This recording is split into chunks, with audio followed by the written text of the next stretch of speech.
I believe it's going to be $1 million, but it's not going to happen in the next 2 or 3 years, in my opinion. And Bitcoin and blockchain busts the financial monopoly. 838 years since the Medicis created it, it busted it wide open. And that financial freedom, as we liberate the trust industry, right? The trust industry, banks, brokerages, insurance companies, etc., extract $7 trillion, there's that T word again, $7 trillion from us every year. That's 6 to 8% of global GDP. That goes away when we swap trust for truth. Bitcoin is truth. Blockchain technology is the truth net. If he does win and he does enact the policies we're talking about, and it is super inflationary and they spend like mad out of the government, we are going to have increasing deficits, increasing debt, increasing inflation. Okay, the money printing will continue. It'll be expansion of the money supply, which means that we will see eventually the long dated treasuries, those yields rise. James Lavish begins by stating his strong belief in Bitcoin's future value, projecting it to reach $1 million, albeit not in the next 2 to 3 years.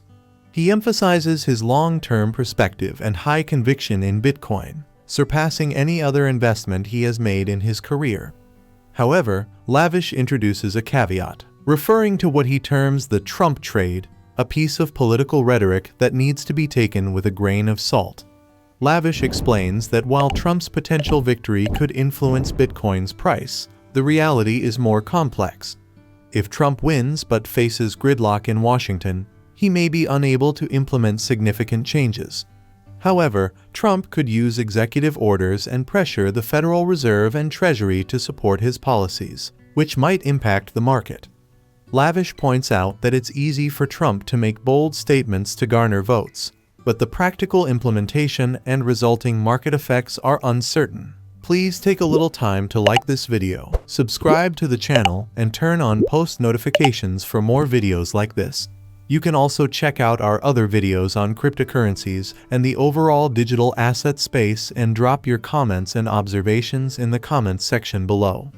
Everything you do helps with the YouTube algorithm and immensely contributes to the channel's growth. Thanks and enjoy the video. I believe it's going to be $1 million, but it's not going to happen in the next 2 or 3 years, in my opinion. I have a very long-term view on Bitcoin. I'm obviously, I have the higher conviction in Bitcoin I've had in any single investment I've ever had in my career. However, there is, and I wrote about this weekend in the Trump trade, this is a piece of political rhetoric, so we have to kind of take it with a hefty handful of salt, so because anything Trump could win and he could end up having gridlock in Washington if they don't sweep, if the Republicans don't sweep, and just not able to really do anything. He could sign executive orders. He could work and really pressure the Fed and the Treasury to work with him on this. It's hard to say, but it's easy for him to throw that out to go try to grab a bunch of votes. Yeah, and that's enough. Exactly. And so unfortunately, Mike is not here to show me the beef, his line, show me the beef. But this is one of those instances that I believe that was part of that. That is absolutely part of why what was driving Bitcoin on Friday.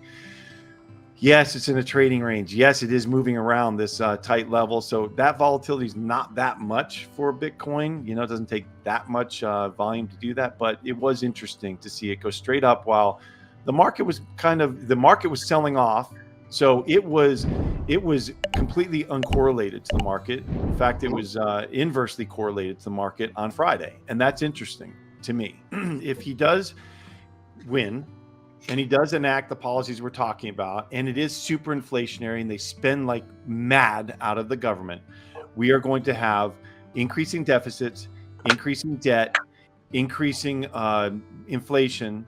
Okay, the money printing will continue. It'll be expansion of the money supply, which means that we will see eventually the long dated treasuries, those yields rise, which means that rising yields typically will spur a stronger dollar. which means that that's a headwind to this trade that you're talking about, which only means that they will have to buy more to offset that rising, that headwind against it.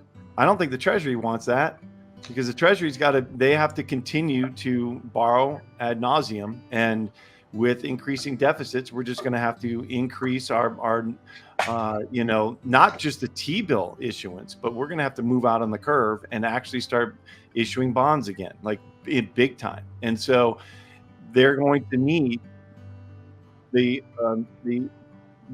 Treasury to be the reserve for the world in order to continue that, which means that the dollar needs to be the reserve. So it's just all of that it has to balance out, and I don't see a way around that unless we do want to get to the point where we're printing so much money that we have to buy our own treasuries, that we become Japan, which structurally won't work here in the United States. We talked about that also ad nauseum. It just won't work here. So if we're not going to be able to run 200, 300, 400, 500% debt to GDP rates here, just that will eventually just cause the dollar to collapse. And so we have a choice here, and it's not so clear, and it's extraordinarily complicated, as you guys have all pointed out, and none of us are experts enough to know which direction to go, but it's going to produce uncertainty, and it's going to produce opportunity. And I do believe that it's going to produce great opportunity in Bitcoin in particular because of all of it.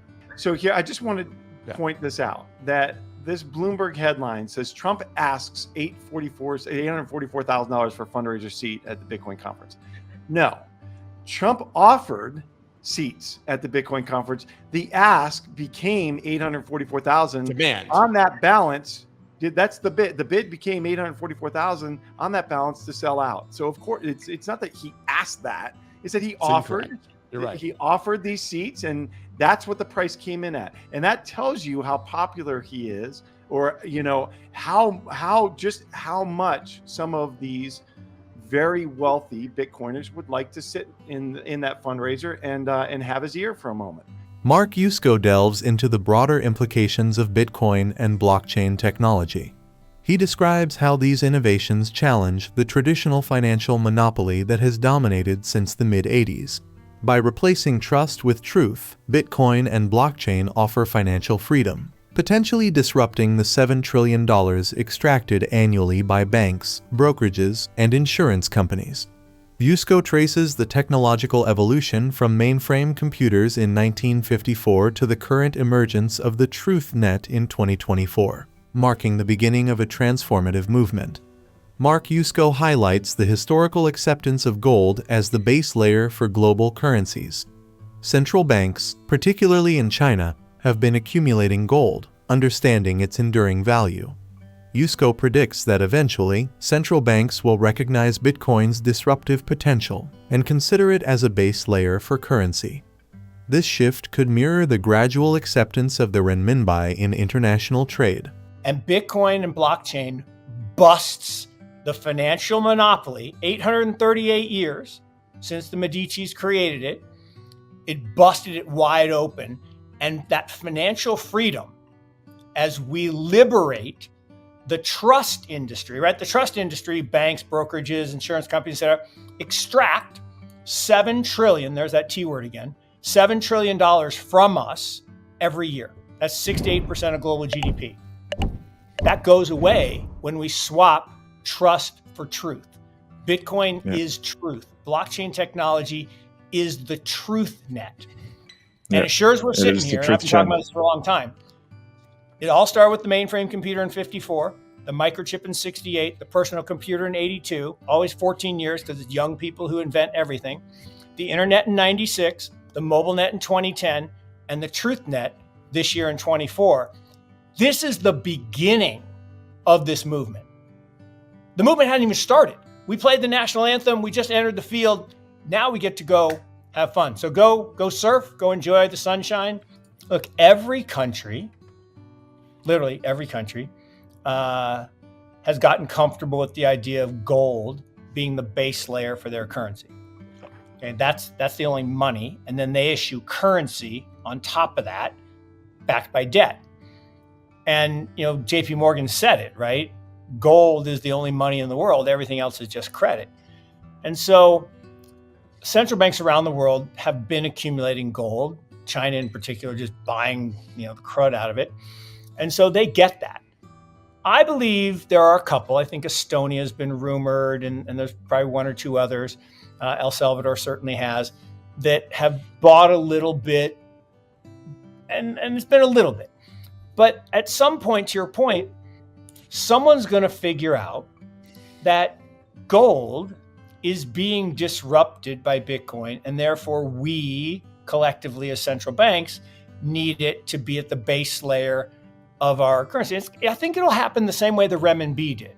Everybody's like, I don't want the renminbi. I don't want the renminbi. Oh, damn. Saudi and China are trading in renminbi, and Russia and China are trading in renminbi. Okay, fine. I'll put some in the SDR. I'm going to put a lot. I'll put a little. And once you're a reserve currency, ultimately, then you can, not necessarily, you can be the world reserve currency. And so I think the question for me is how much and how quickly, because the nation states are not going away soon. They might go away, right? I can envision a world, not in my lifetime, maybe in my granddaughter's lifetime, maybe, where we live in a borderless, nation stateless metaverse, not necessarily in goggles, but just where the idea of a nation state isn't as necessary, because if you go back through history, the threat of violence is what kept nation states in power, the superpower. Well, China figured out a while ago that the next big war is not going to be fought with ships, it's going to be fought with chips. And so everything they're doing in terms of graduating, 3.5 million engineers in STEM, trying to bring chip manufacturing into China to reduce their reliance on Taiwan, everything's, banning Bitcoin quietly and wanting to have a central bank digital currency. All of it is about digital superiority. Yeah. And other nations, I think, will flow there. The question is whether the CBDCs, that will all be independent, will win, or whether we'll have that aha moment where global citizens say, you know what, I can opt out. And I can live in El Salvador on a Bitcoin standard. I can live in Costa Rica on a Bitcoin standard. I can live in Madeira on a Bitcoin standard. And it doesn't take a lot for eventually a movement to work. And so that's a hopeful answer, because the alternative of dystopian nightmare and stopped at the border and cavity searches, I don't like that. Mark Yusko envisions a future where nation-states may become less relevant, possibly giving way to a borderless, stateless metaverse. He notes that historically, the threat of violence maintained the power of nation-states. However, China has realized that the next major conflict will be digital rather than physical. This realization drives China's focus on STEM education, chip manufacturing, and a central bank digital currency, all aimed at achieving digital superiority. Mark Yusko raises the possibility that other nations might follow China's lead, potentially adopting central bank digital currencies (CBDCs).